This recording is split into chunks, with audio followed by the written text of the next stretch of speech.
In the last video, we went over what limits are and how to find them. So in this video, we are going to go over a real-life application of limits to find when your dad is coming home. Your dad went to the grocery store with $3 to buy some milk. It's been 15 years and he hasn't come back. So firstly, let's set up a graph, where the x-axis represents how far your dad is from home, the distance, and the y-axis represents the time until your dad gets home, the time. Now, one point of confusion for people doing this problem is that usually the x-axis is the one that defines time. However, in this case, the y-axis represents time, because I am Asian and I get to make the math rules. I am Asian. The next step is to set up the equation. Your dad left with $3, and is going to obtain 1 liter of milk, which requires 1 trip to the grocery store, which is 1x distance away from your home. So that means the equation is 3 for $3 over x.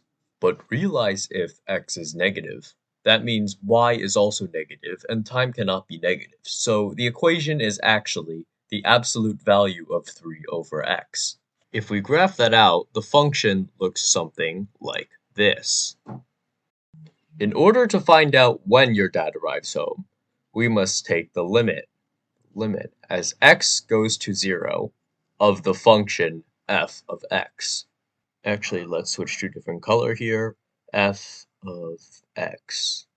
Basically, as the x value approaches 0, what value does the y value approach? As you can see on our graph, the y value, or time it takes until your dad gets home, approaches infinity. The limit as x approaches 0 in respect to the equation of the absolute value of 3 over x is infinity. So basically, your dad